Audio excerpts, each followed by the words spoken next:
Okay, um, welcome to another shop update.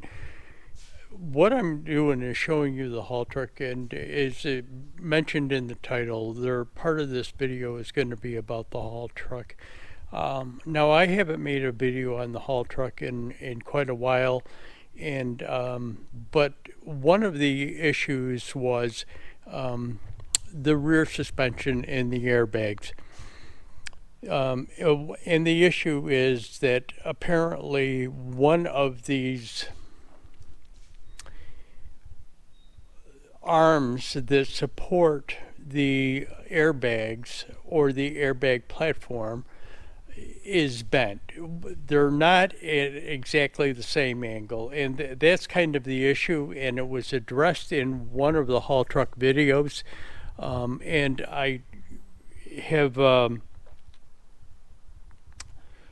put it off and put it off because I've been doing other things, but it's a way of thinking about it, and I think I've come up with a resolution to it without having to buy new suspension or risk the issues with trying to get them both of the support arms formed in the same angles, which is I tried to do before. And but let me cut out, and we're going to mention some other things in the shop update, and then I'll bring you back and we'll get into a detailed discussion about what my ideas on this is. This is a sending unit for an oil pressure gauge that I have installed in the Ram 3500. I'm gonna go into detail, but I just kind of wanted to show it to you and describe to you something to begin with before I get into videos that I had previously made about this. This thread that's on this thing is a 1/4 inch, and it's a national pipe thread. But the problem is it's not tapered like a regular pipe thread is. In other words, this thread bottoms out, whereas a plug that I installed after I took this out did not bottom out into the fitting. So one of the issues that I had, besides this thing not working, is that it would always leak around this thing, regardless of the pipe joint compound that I put on or Teflon tape or whatever. It would always leak. This here is a sending unit for an oil pressure gauge. I had installed an auxiliary oil pressure gauge in the truck, and let me shut you off and I'll show it to you.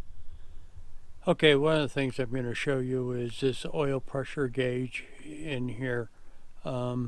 I'm going to show it to you in detail in the video, but you really can't see the oil pressure gauge, so let me just show you that, and we'll get back to it. I have this pillar mounted gauge cluster, and this was the auxiliary oil pressure gauge. And the reason why I installed it is because to get the oil pressure on the truck, to double check the oil pressure on the truck, you have to scroll through a menu from the main menu of the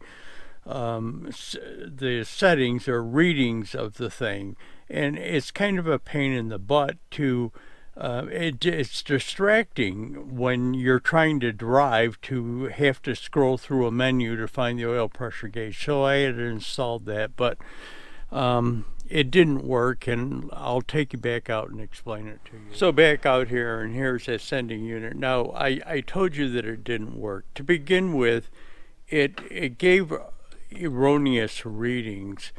Usually the gauge, if you scroll through the menu, what it comes up with is a oil pressure reading of like 52. And I have explained this in past videos, but just let me explain it again. So on the main menu of the truck, it comes up as an oil pressure reading of 52. I put this sending unit, I actually put another sending unit on and another gauge manufacturer before this one, and it came up with a real erroneous reading of like, there was like 90 pounds of pressure, whereas the gauge on the truck, the original gauge, wrote 52.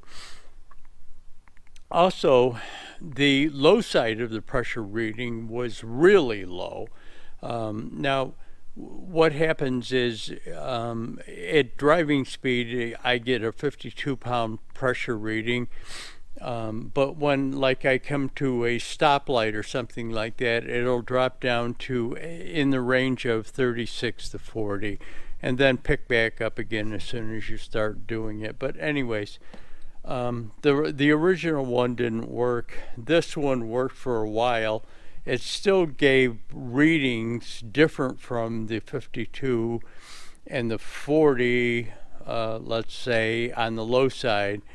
And somebody said it's because where I connected it above the oil filter there is a relief valve or something like that in there, and I should get that readings. But anyways, this thing stopped working again.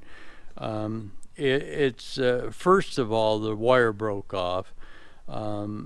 Must be, I'm not really sure, but as you can hear, something failed inside of it, and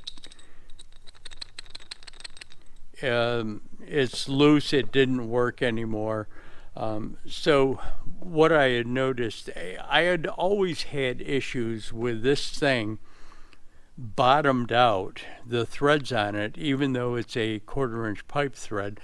This thing always bottomed out, and it seemed to always leak. So I noticed when I had parked the truck a couple of days ago and moved it, there was a spot of oil underneath it, and I kind of assumed it's this thing again because it's oil covered. So I'm going to take you under the truck and show you something else and discuss something else, but I just wanted to show that to you. I put a 1/4-inch pipe plug in there, and after I take you under the truck and show you what I have to, the other thing that I have to show you, I will bring it back up and spray some degreaser in there and kind of rinse it off with a garden hose so that I can make sure that the leak is stopped. Okay, I'm just showing you a picture of the outside of the truck, and what I'm going to take you under the truck and show you is the drive shaft. And the drive shaft where it connects the output shaft of the transmission, it failed on me on a trip. And let me take you under and let me show you what I showed you, what I shot in a video clip quite a while ago. But then I'll bring you back out and explain more to you and show you some pictures.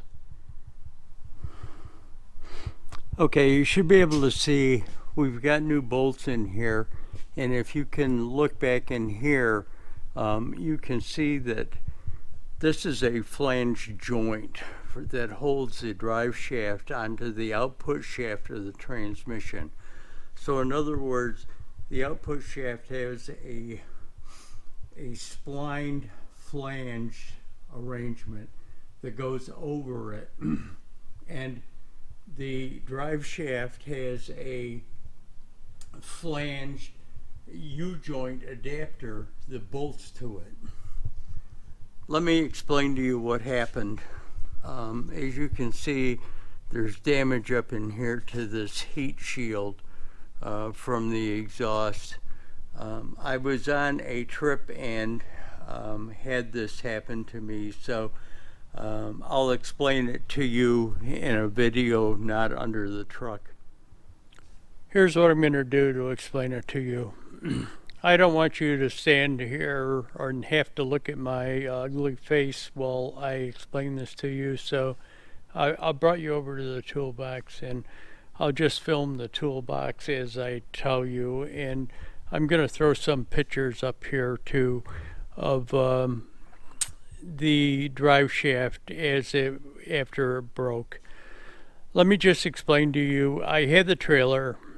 I was headed down to Florida as the last trip. I had a tank on the trailer, a diesel fuel tank, and I didn't take a picture of it, but it was like a 500-gallon tank. Actually, in one of my videos, I think I had showed it to you probably a year or two ago. I had picked these tanks up in Wisconsin, so I had this diesel fuel tank, which goes underneath a industrial type generator for diesel fuel, to supply diesel fuel to the generator. Had this 500-gallon tank on the trailer and was headed down into New Jersey to pick up another tank, or supposed to pick up another tank, to take over. It was a stainless steel tank, and I was supposed to take it over to a distillery in Kentucky. Anyways, I got down to New Jersey and to this place where I was supposed to pick this tank up, and the tank turned out to be a lot larger than I was told it was. And the larger is the diameter, and the diameter didn't matter as far as height goes, because I still would have been under 13'6", the non-permit height of that you're required, but the tank was a lot wider. It turned out to be a little over 11 feet in diameter, and it would have been too wide, and I would have had to been permitted. Now, originally I was told that the tank was 8 foot, 8'10", which would have still been 4 inches too wide, but nobody would have actually probably picked it up. It would have only stuck out 2 inches on each side if I had centered it, but the tank was not that. It was too wide, and I couldn't haul it. So anyways, I was going to leave this tank place and head directly down to Florida instead of being able to take this thing to Kentucky. Would head directly to Florida. Well, I pulled out of this tank yard and stopped at the intersection to program the GPS, call the guy in Florida, etc., to let him know that I would be there earlier, and pulled out and got this strange vibration in the truck. Now, this happens to all the time, and it's usually a road. So I drove down the road and turned onto another road, and it kind of stopped. So I assumed that it was the road. Then got down farther and kind of got onto, let me call it an interstate, but a 4-lane highway. And as soon as I started pulling out onto it, from the exit ramp, it started up again, this vibration, and it got very bad. And what happened is I thought it was a tire then. I pulled over and checked all of my tires, and the tires were fine. Started back up again, and it got worse and worse, and finally there was a huge explosion, a big thump, and I thought a tire had blown.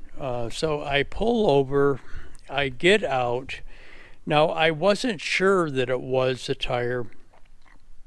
I did look under the truck, thinking that thump felt like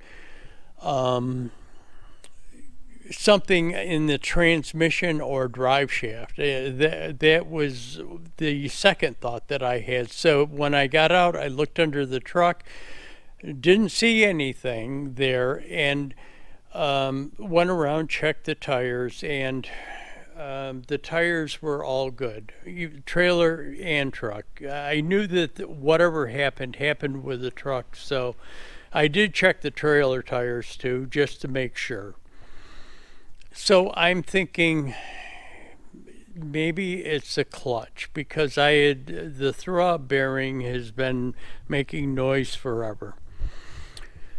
But anyways, get back in the truck and put it in gear and let the clutch out and nothing.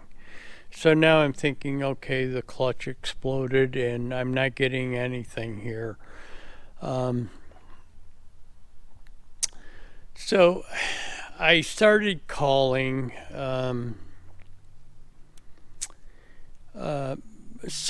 roadside service places. I knew that probably nobody would be able to fix a clutch, but at least I could get towed off to some place where I could get the clutch fixed. So what happened is I started having bad luck with the service, and I crawled under the truck and found out that it was a drive shaft that came out. And again, like I said, I would throw a couple of pictures up in here and show you the drive shaft, how it came disconnected. So anyways, to make a long story short, I found a towing service, but the problem was the towing service is also connected to associated with a garage. They couldn't even look at the truck for like 3 days before they could do it. They could tow it back to their facility, but couldn't look at it for 3 days. So I had them come out to get me, and in the meantime, I started calling other garages to see if I could get somebody to look at it right away or fix it. I ended up calling probably 6 different places before I found a transmission shop that was probably about 40 miles away that could take a look at it that day and get the parts, and as soon as they got the parts they could get it into the shop and work on it. Again, I've put some pictures up of the issue. What happened is, I said to this guy at the transmission shop, I've got a trailer on the back of my truck. You have room to house the trailer there while you're fixing the transmission? And he says, absolutely not. We don't have any room for a trailer, especially a trailer of your size. So what happens is I had to have the towing company come out, tow my truck to the transmission shop, disconnect the trailer, and they took the trailer back to their lot and was able to store it there for a $75 fee. And he says, we're giving you a break on the $75 fee a day for storing it. Well, we got her back to the transmission shop. The guy took a look at it, and he says, yeah, so that output shaft flange, what happened to it is for some reason it's cracked and broke, and the bolts came out of it, and we got to get a new flanged output shaft it's a new flange that goes on the output shaft of the transmission. He calls Chrysler, and Chrysler has told him, Ram told him, probably 5 days to get it. So now, given that, I'm stuck here in New Jersey, and I start looking online, and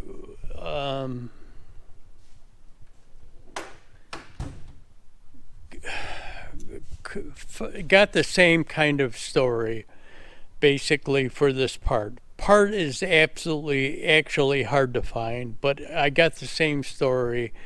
I found a place online that had it, but they said the same thing. We need to get it out of their warehouse, and it's between 1 and 5 days. And he says, I can't guarantee you the 1 or 5 between anything. He says it's all dependent upon how quick the people get it out of the warehouse. He says, I've had people get it out within an hour, and I've had people get it out, other parts get out not until the 5 days. I called the Dodge dealer near where I live, and he says, I can get you the part the next day. You have to pay this for it. But he says, I can't send the part to that, have them delivered to you, the transmission shop where you are. I have to have I can order the part, but it has to be delivered here in New York. And he says, what I would end up having to do is ship it to you, and you're probably not going to get it before the 5 days. So we called the Dodge dealer back in New Jersey, and basically the guy's got a little bit of an attitude, but basically we had him order it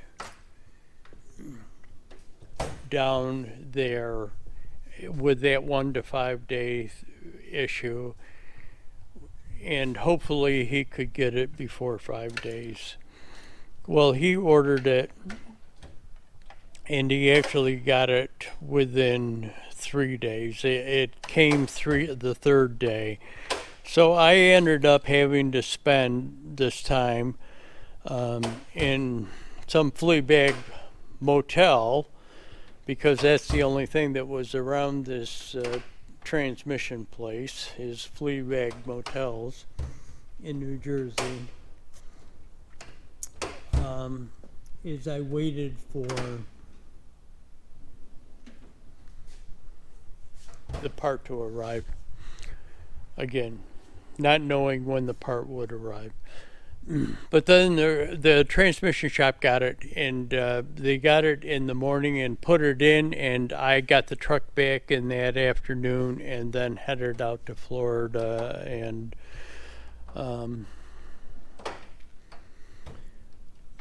delivered that tank.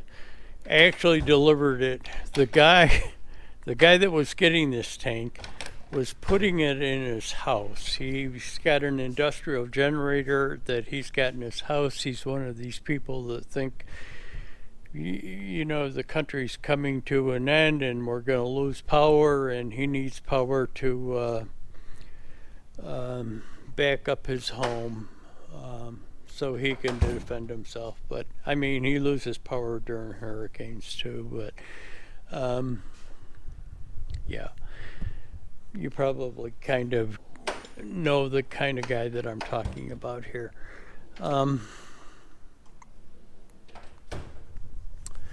Anyways,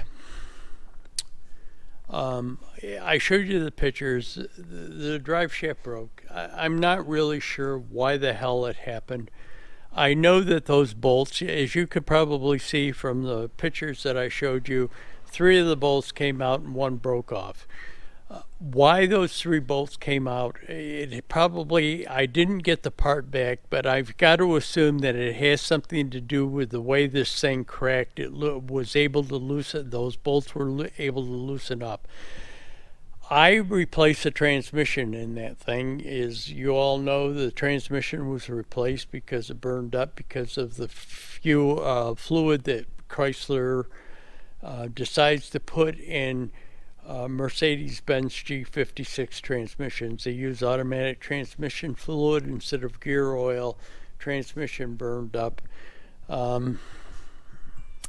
I replaced it with one, and I know that those bolts were Loctited putting in there. Besides that, there was over 100,000 miles that had been put on that transmission or put onto that thing since the transmission was replaced, and absolutely had actually no issues up until the day that this happened.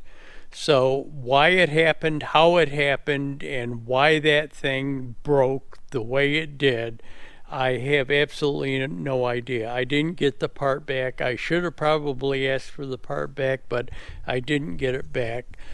But if you own a Dodge Ram 1 ton, just be careful. This could actually be a problem. I'm not really sure. The guy that replaced it for me at that transmission shop said he has never seen it happen before, but he doesn't really work on that many 1 ton Rams. So, yeah.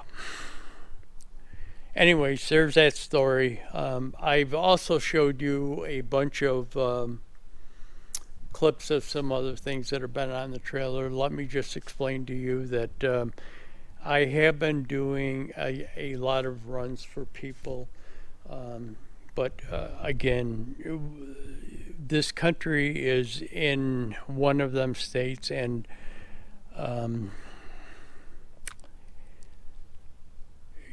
the political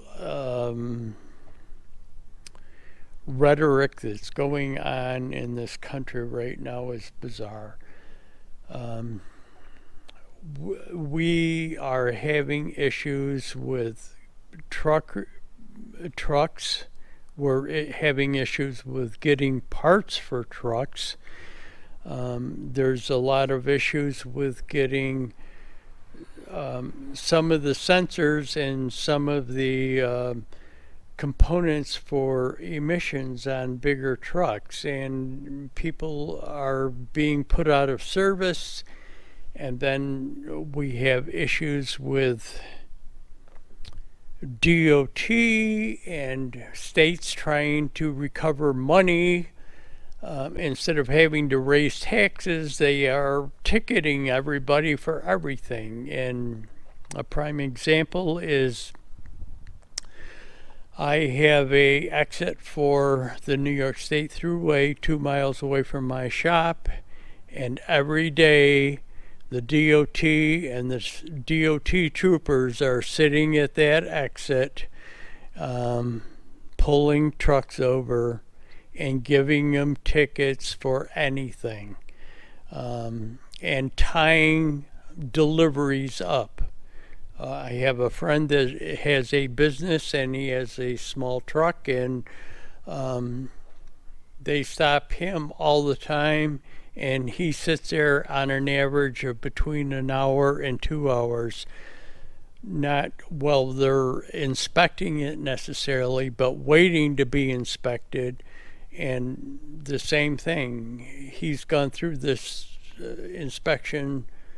Now, I'm not going to say he gets stopped every day of the week, but he gets stopped at least once a week, and the same truck, and goes through an inspection and sits there while they try and nail him for something and write him up for stupid things.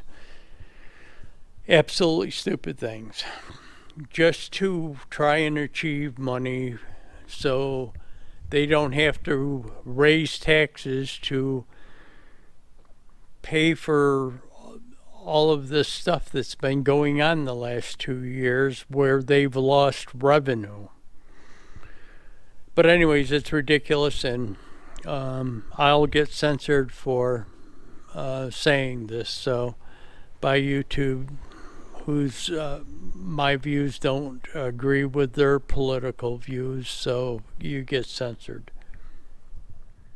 Okay, this video is becoming way too long, so I'm going to try and make this as short as possible. In the beginning, I tried to explain this to you, and what I had done is I had tried to rebend this thing. I put a 12-ton hydraulic jack on the thing and tried to rebend it, and maybe got a little bit, but basically was not successful in doing it. So what I'm going to do now is I am going to adjust the bag height. Leave them as they are. I don't want to heat it. I don't want to try and bend it again for fear of compromising one of them. So what I'm going to do is just leave it the way it is, and adjust the bag height to compensate for the difference in the heights of the two of them, so that I can keep the axle and frame parallel, but just adjust the bag height. And the shocks will do the same.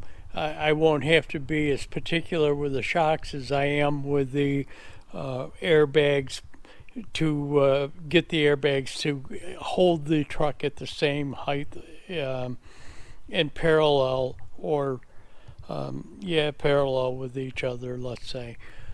But anyways, so that's going to do it for this video. When I get back into this, and I do plan on getting back into this fairly soon, I will start the haul truck series up again and show it to you what I do and how I do it. One of the things that is kind of holding me back a little bit is the cost of steel. I don't want to pay a ton of money, not that I'm going to be using that much steel, but I don't want to pay a ton of money for overpay a ton of money for the ridiculous cost of shit in this country right now.